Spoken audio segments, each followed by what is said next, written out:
আসসালামু আলাইকুম, স্বর্ণালী কুকিং থেকে আপনাদের সবাইকে জানাচ্ছি স্বাগতম। আশা করি আপনারা সবাই ভালো আছেন। আলহামদুলিল্লাহ, আপনাদের দোয়া আল্লাহর রহমতে আমি অনেক ভালো আছি।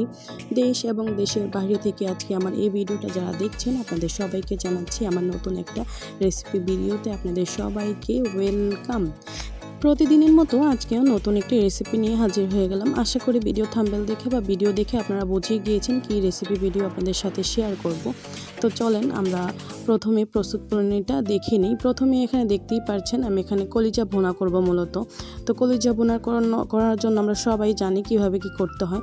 তো কলিজাগুলো একদম ফ্রেশ ছিল, খাসির কলিজা ছিল। কলিজাগুলো আমি এক সাইডে ধুয়ে স্ট্যান্ডে পানি সরানোর জন্য রেখে দিয়েছি, আর অন্য পাশে এখানে দেখেন আমি এখানে মূলত 8 থেকে 10 চামচের মতো এখানে তেল দিয়েছিলাম, আর 2 কাপ পরিমাণ মতো এখানে আমি পেঁয়াজ কুচি ইউজ করেছি। পেঁয়াজগুলো যখন হালকা ব্রাউন হয়ে গিয়েছে তখন এখানে আমি আদা রসুন 2 চামচ দিয়ে দিই। 2 চামচ দিয়ে তারপর আদা রসুনটা যখন ভালো করে ভাজা হয়ে গিয়েছে, দেখলাম সুন্দর একটা অ্যারোমা বের হয়েছে, তখন আমি এখানে হলুদ, লবণ, মরিচ, জিরা, ধনিয়ার গুঁড়া, তারপর এলাচ, দারচিনি এবং অন্যান্য মশলাও আমি এখানে গুঁড়া দিয়ে দিয়েছিলাম। আর একটা কথা, আমরা সবারই জানি কলিজা রান্না করতে হলে কিন্তু এলাচের গুঁড়াটা আর তেজপাতাটা একটু বেশি করে দিলে খেতেও ভালো লাগে, মানে তরকারির একটা স্ট্রং ফ্লেভার আসে, খেতে অনেক ভালো লাগে। আর আমি কিন্তু এমনিও যখন আমি পেঁয়াজগুলো ইউজ করেছি, পেঁয়াজগুলো যখন ভাজা করেছি বা পেঁয়াজগুলো যখন আমি ফ্রাই প্যানে দিয়েছিলাম, তখন আমি এখানে আস্ত মশলাও দিয়ে দিয়েছিলাম।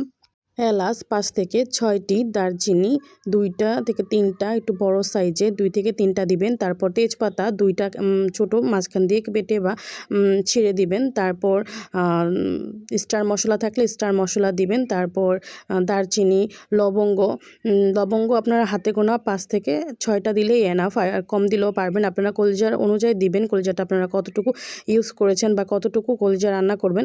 তো কলিজাটা ভালো করে মানে এগুলো মশলাগুলো আস্ত মশলাগুলো পেঁয়াজের সাথে আমাদের দিয়ে দিতে হবে।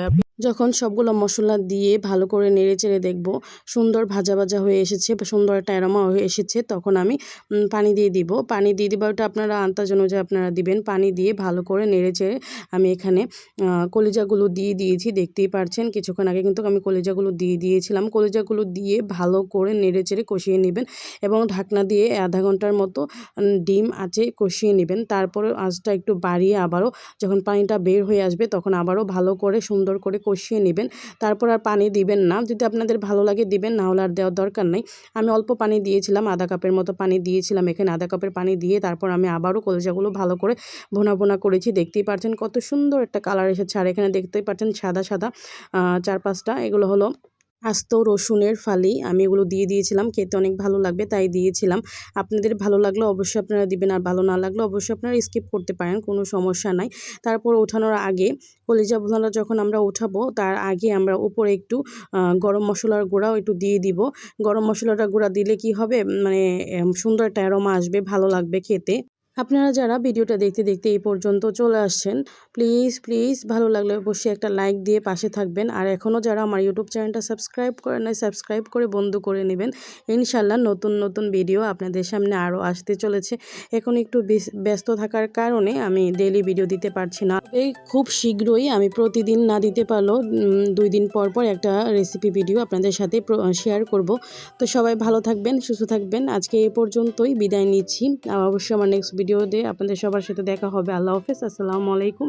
আর আমার নেক্সট ভিডিওর জন্য অবশ্যই আপনারা সবাই প্রস্তুত থাকবেন।